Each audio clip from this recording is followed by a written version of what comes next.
저거 오늘 발표할 내용은 먹거리 숲인데요. 먹거리 숲은 상당히 좀 낯선 그런 개념으로 생각됩니다. 최근 코로나19가 심해지면서 기농을 생각하는 사람들이 많아지고 있다 그래요. 농촌에는 소위 산밀 문제는 거의 없지 않습니까? 어떻게 보면은 도시농업은 도시 내에서 기농을 실험하는 그런 행위라고 할 수 있고, 또 먹거리 숲도 도시농업의 한 부분이니까요.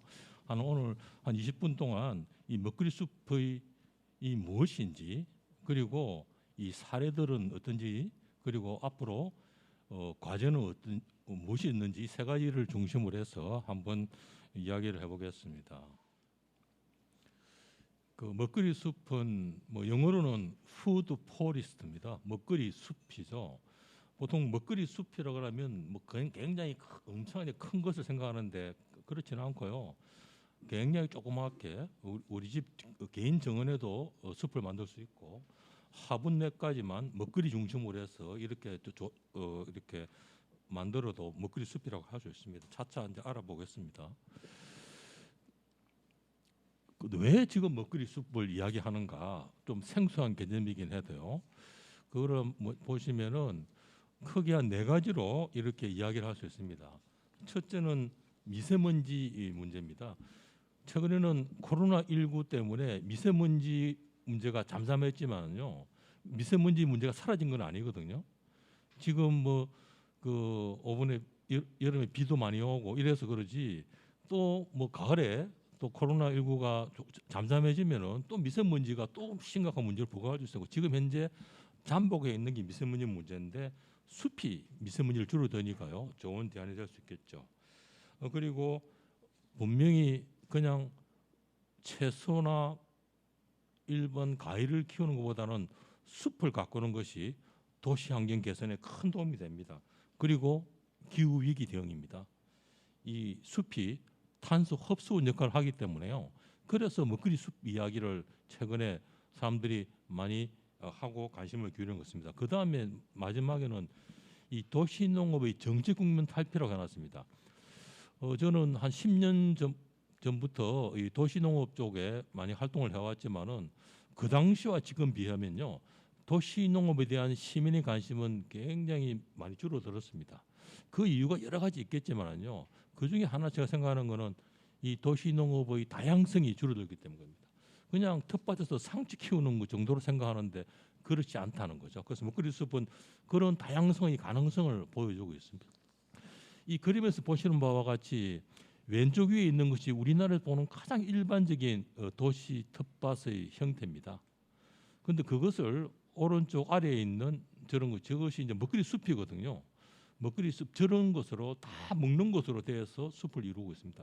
저런 식으로 몇 개라도 또 점점 또 개수를 늘려가는 것이 좋지 않겠냐는 것이 이 발상의 계기입니다.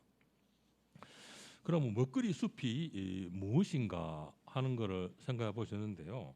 이 정의가 나와 있는 것처럼 수목, 화초, 농작물이 서로 조화롭게 다층 구조를 이루어서 다양한 먹거리를 생산하는 숲, 이것이 먹거리 숲입니다. 그러니까 다년생 작물들이 청을 이루는 거죠. 그런 것이 이제 숲이라고 보시는데요. 이게 굉장히 새로운 개념이 아닙니다. 열대 지방에서는 이미 많이 이렇게 하고 있었고요. 영국의 1980년대 로버트 하트라는 사람이 이 개념을 열대의 먹거리 숲을 온대 지방에 도입해보자 해서 실험을 했었고, 그리고 이제 숲정은 포리스트 가든 이런 말을 이제 처음 썼다고 합니다.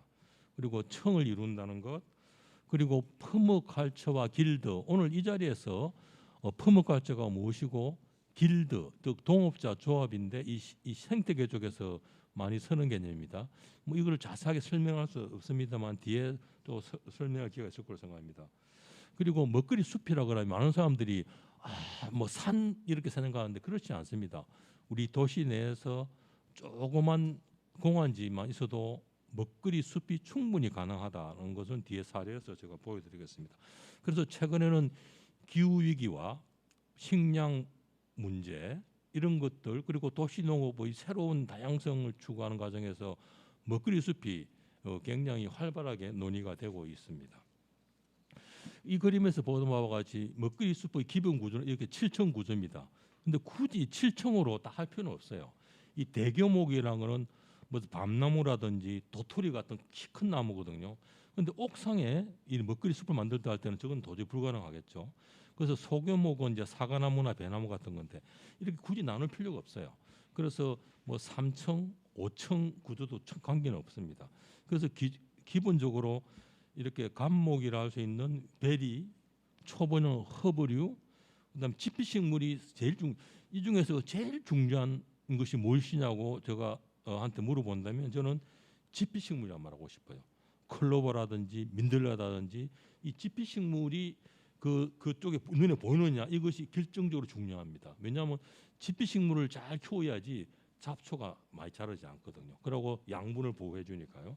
그다음에 덩굴, 뿌리 뭐 이런 것들이 조화를 이루는 것입니다. 그리고 길드라고 되어 있는데요. 이거는 동업자 조합이라 해서요. 먹거리 숲의 기본은요. 거기 있는 여러 가지 식물들이 서로 도와주는 동업 역할을 한다는 거예요. 그래서 질소 고정 식물, 미네랄 축적 식물, 꿀벌 유인 식물 등등 여러 가지 식물들이 서로 도와주는 동업 역할을 하도록 이제 조성을 하는 거죠. 그리고 이 먹거리 숲은요. 장점이 여러 가지 있는데 우선 뭐 토지와 식물이 조화를 한다든지 그리고 유지 비용이 낮아요. 그냥 처음에는 이렇게 조성한 데 좀 시간이니까 비용이 들리겠지만 그냥 놔두면 돼요. 그냥 자연에 맡겨놓으면 되거든요. 그런 것. 그다음에 굉장히 다양한 생산물이 수확됩니다.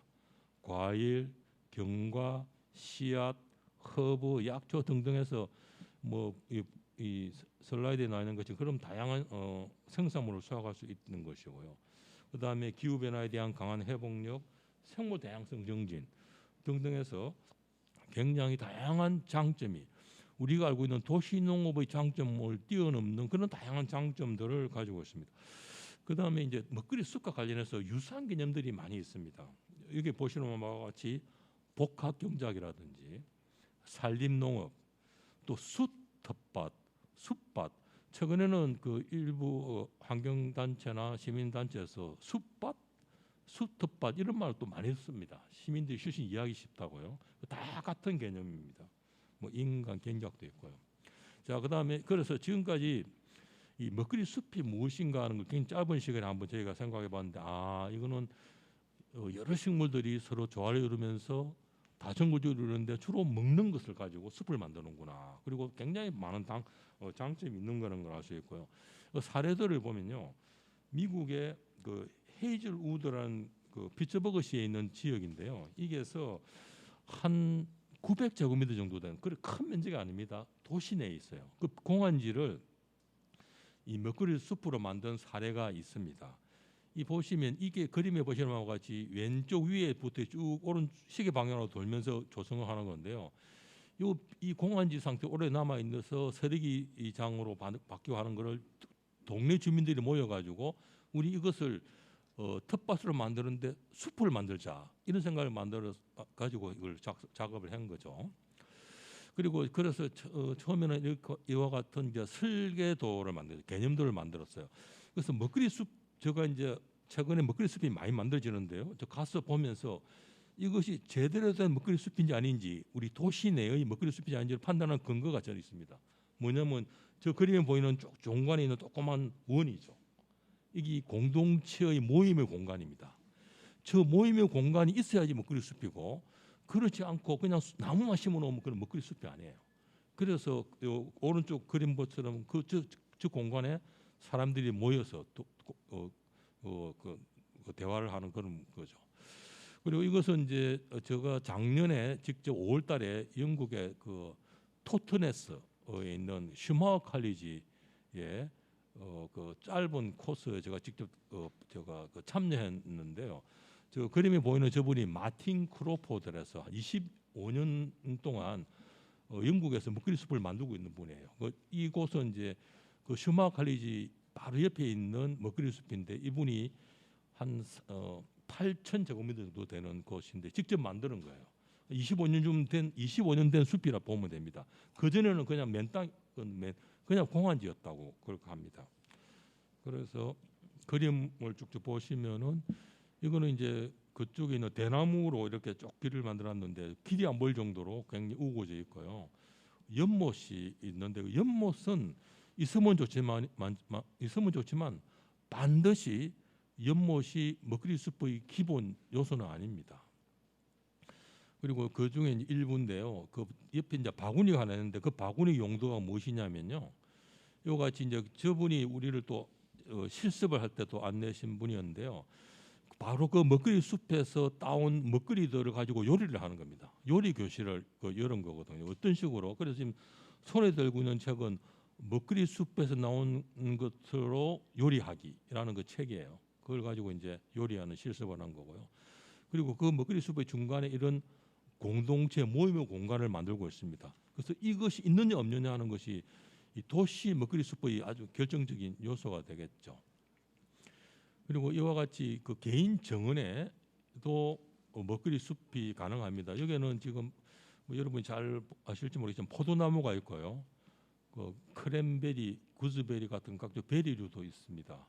뭐 체리도 있고요. 그래서 이런 것이 숲이 가능하다는 것이고 이것은 온실형 먹거리 숲입니다. 이거는 제가 직접 가봤는데요. 이것은 가기 전에 제가 인터넷상에서 구한 것이고 좀 신기하다 생각했거든요. 그래서 바로 현장에 제가 갔는데 이런 모습이었습니다. 그 중간에 있는 분이 이걸 만드신 마틴 크로포드라 분이고요. 그리고 이걸 제가 보여드리는 이유는 여기에 나오는 이런 모든 재료들이 다 재활용품이라는 거예요. 이거 저기 비닐이 아니고 유리거든요. 리모델링 건축물의 폐기물로 나온 유리들 이분이 그냥 헐값으로 다 가져왔고요. 큰 문이 이제 8개가 이래 있던데 문도 다 뜯어온 거예요. 뜯어온 거. 그래서 이걸 만드는데 거의 비용이 들지 않았고 왼쪽 벽으로는 이 물탱크가 쫙 있습니다. 다 빗물이 모아놓은 것으로 되어 있고요. 그리고 왼쪽 아래에 있는 이 환기통 같은 게 있잖아요. 이것은 요 밑바닥에 이걸 깔아놓고요.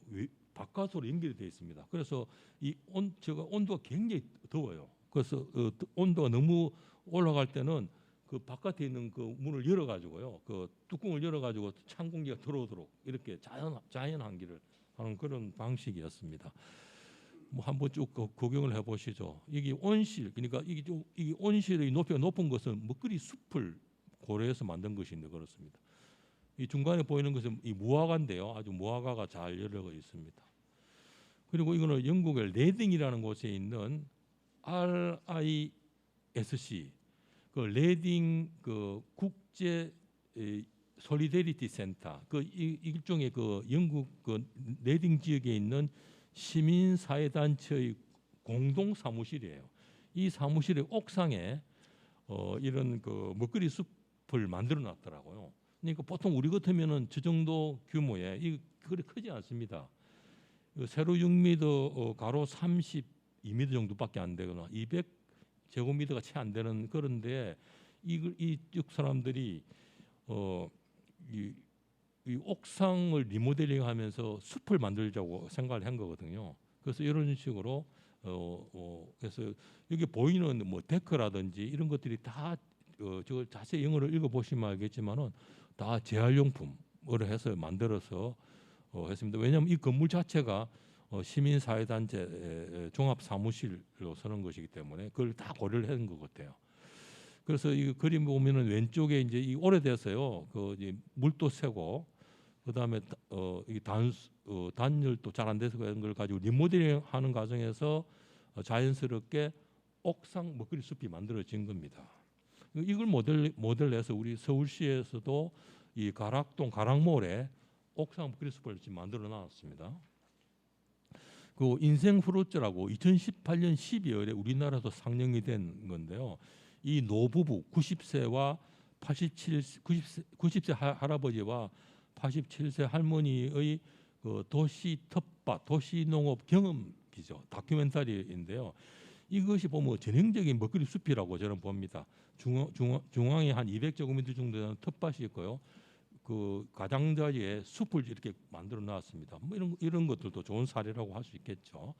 그리고 이와 같이 화분형 먹거리 숲도 가능합니다. 그러니까 이 화분을 가지고 이렇게 모아놓고요, 이것이 서로 조화롭게 하는 것도 일종의 먹거리 숲이라 할 수 있겠죠. 남은 시간 한 5분 정도 남은 것 같은데요. 예? 제가 이 먹거리 숲과 관련된 과제를 어떤 과제들이 있는지 한번 정리를 해보겠습니다. 이제 우리나라에서는 지금 먹거리 숲이라고 하면은 굉장히 낯선데요. 그리고 특히 도시농업 하면은 아는 사람들이 꽤 있어요. 근데 우리나라에서의 도시농업은요, 그냥 텃밭이에요. 텃밭.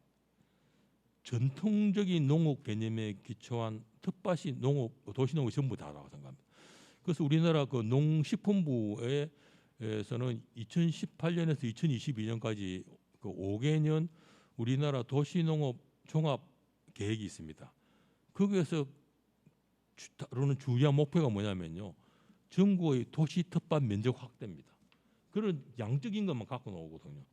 제가 이런 것들은 좀 이렇게 개선될 필요가 있다고 생각하고요. 그리고 현재 우리나라의 도시농업 운동은 그 도시농업의 다원적 기능을 수용하는 데는 굉장히 큰 한계가 있습니다. 그런 측면에서 먹거리 숲이 하나의 대안이 되겠다. 그리고 그 도시농업의 또 큰 한계는 뭐냐면 1년생이라는 거죠. 매년입니다. 그래서 도시농업을 하고 싶은 사람이 매년 연초에 3월이나 4월달에 이제 도시농부가 신청을 하거든요. 공동 텃밭에. 그러면 1년 단위로 그걸 해요. 그런데 먹거리 숲은 이거는 1년이 아니라 다년생을 구조로 하거든요.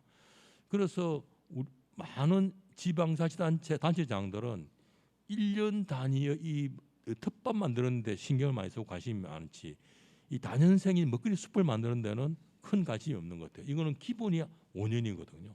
그래서 그런 측면에서 조금 저희가 이제 고민할 필요가 있고, 그 다음에 공동체 중심의 체계적 먹거리 숲 조성이 필요하다는 거죠. 저는 이 먹거리 숲은 전문가가 만드는 것이 아니라 생각합니다. 그 지역에 공원지가 있으면요, 지역 주민들이 이것을 우리가 텃밭보다는 숲을 만들자, 이와 같은 좋은 장점이기 때문에, 그래서 몇 가지 단계를 거쳤어요. 주민들이 고민하고 그 지역을 가장 잘 아니까요. 그 다음에 토양도 분석을 하고 이런 식으로 해서 차근차근히 만들면요, 뭐 시간은 좀 걸릴지 몰라도 가장 바람직한 공동체 먹거리 숲이 만들어질 수 있다고 생각합니다. 이런 과정에서 외부의 전문가는 조언을 하거나 도움을 줄 수는 있겠죠. 그래서 철저하게 먹거리 숲은 공동체 중심이 되어야 된다고 생각을 하고요. 그리고 이것은 현재 우리나라 법적으로도 이거는 지원이 되고 아무 문제가 없습니다. 우리나라 도시농업법이 있는데요, 이 법이 2017년에 개정이 되면서 이 숲도 조성이 가능하도록 되어 있습니다.